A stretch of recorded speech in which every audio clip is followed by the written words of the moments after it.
आने वाले एपिसोड में आपको ये देखने को मिलेगा कि सई विराट का कमरे में इंतजार कर रही होती है। तभी विराट आता है और सई विराट से कहती है कि विराट सर, मुझे पता है आप मेरे से गुस्सा है, लेकिन मुझसे बात तो कीजिए।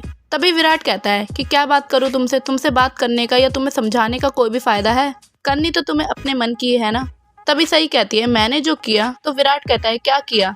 विराट कहता है तुम्हें ही सब कुछ करना है, क्या जरूरत थी उस राजीव से जाके मिलने की? तभी सई कहती है जरूरत थी। होली पर राजीव ने शिवानी बुआ को कांटेक्ट करने की कोशिश की और उसकी वजह से बुआ कितनी अपसेट हो गई थी। उन्होंने खुद को कमरे में बंद कर लिया था। आपको पता भी है बुआ राजीव को याद कर करके कितना रोई है और कहती है मुझसे उनकी हालत ये देखी नहीं गई। तभी विराट कहता है इसलिए तुम राजीव से मिलने चली गई और इसलिए तुम राजीव और शिवानी बुआ को मिलवाने का प्लान बना रही थी। और अगर इतनी हालत नहीं देखी जा रही थी शिवानी बुआ की, तो मुझसे आकर क्यों नहीं पूछा कि वो राजीव कौन है, कैसा आदमी है? डायरेक्ट उससे जाके मिलने की या उसे बढ़ावा देने की क्या जरूरत थी? तभी सही कहती है सीधे मुंह आप मेरे से बात करते हैं, मैं कोई भी सवाल पूछती हूँ आप उसका जवाब देते हैं। तभी विराट कहता है तुम जो करती हो ना उसे बात करना नहीं, इरिटेट करना कहते हैं।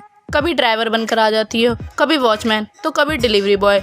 हर वो आलतू फालतू बात करोगी जिससे मेरा कोई लेना देना नहीं, मुझे कोई फर्क नहीं पड़ता। लेकिन इतनी इंपॉर्टेंट बात इसे बताने के बारे में तुमने एक बार भी नहीं सोचा मुझे।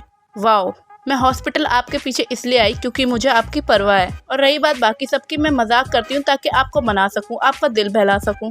और इतनी सीरियस बात बताकर आपको मैं टेंशन नहीं देना चाहती थी और आपको चिड़चिड़ा नहीं करना चाहती थी। तभी विराट कहता है चिड़चिड़ा? रियली? तो तुमने अब क्या किया? तुम्हें क्या लगता है तुम राजीव से मिली तो मैं अभी बहुत खुश हुआ हूँ? आप लोगों को क्या लगता है कि इस राजीव की वजह से सई और विराट की दूरियां फिर से बढ़ जाएगी? हमें कमेंट करके ज़रूर बताएं और हमारे चैनल को सब्सक्राइब कीजिए, लाइक कीजिए, शेयर कीजिए।